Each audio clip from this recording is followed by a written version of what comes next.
All right. Long story short, we had to make the ball more realistic with its interaction of the back with the backboard and the rim, obviously, right? So I made a few methods for that. Therefore, we have one ball without those methods on it. Um, I also gave this a mesh collider. That way, we can make this work how I needed it.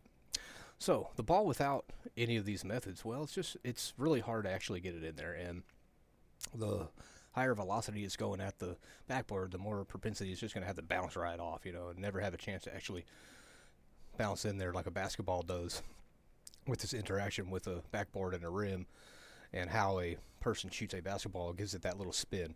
Now I haven't added any animation, or like the ball doesn't like do the backspin or whatnot, but so um, instead of the balls just boing, boing, boing, just bouncing right off at the same velocity, now it's interacting with that backboard. So you'll see that in the demonstration.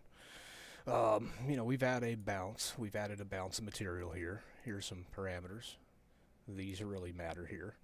Um, we gave something that really actually matters here is, of course, the grab interactable parameters right here. You got the throw smooth curve. You've got this velocity if you don't want to have your muscles getting ripped out of your shoulder and things like that, and just need a test and or just have fun. You want to turn that velocity up. Definitely think the end user should be able to turn the velocity up and down. These parameters here. Um, so the rim. Here's how I made it more realistic now, and I do say I because I wasn't shown these. I just thought as I was learning the basics of these grab interactable stuff, I was like, well, yeah, I would have more realism with the ball going into the basketball goal and all that. Firstly, this came about, and granted, I'm sure that these can now be combined into one. But so, firstly, this came about. Long story short, and it seemed to have a good effect. But the ball was just, no matter what angle you are, it's just going straight down. This came about, giving it to some dampening. Some dampening. This seemed to help a bit. It just wasn't enough. The rim interaction really did the trick.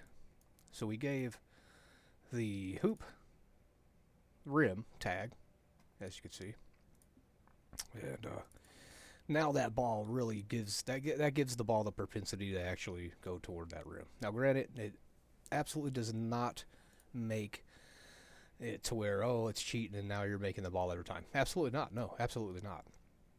You gotta actually have the right velocities and angles and curves and all that, just similar to real life kind of thing. And at the moment, these are the current parameters that have been set. Obviously, it's the first little testing grounds. Things could be fine tuned even more. I'm certain of it.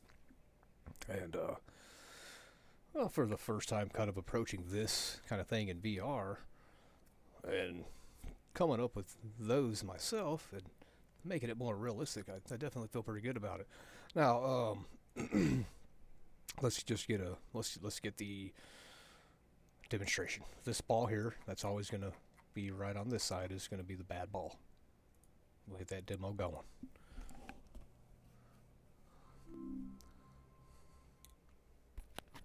All right. Let's just go on ahead and do the bad ball first, shall we? Let's go a good ball. You see that? Look at that. Like, say you're a really good shooter and you get that backspin coming off that ball. Imagine that backspin coming up off that ball. It gives it that chance with the material that the balls are created out of on purpose, and all that purposefully, to give it that type of effect even in real life. And also, as you just saw, you can absolutely miss the shot. Boom. And I'm certain parameters can be set to make it more realistic, even as is. So let's go ahead and get the bad ball again. It just doesn't really have a chance. See? Look, that could have been close, but it went the other way. You don't make it every time. See, I finessed the crap out of that. Let's go. I'll finesse it. I'll go real slow, light with it. I'm not trying to cheat. You see that? Real light with it. With the good ball. See? Let's get a bit of a more angle, shall we? Look at that. Let's get the bad ball. Oh gosh, let's get it. Oh my gosh, it's going to be so much harder to make that ball into the goal than the other ones. All because of the codes, the scripts that I put on there, bottom line. You know? Three-pointers, those further shots, three-point shots are pretty tough. Oh.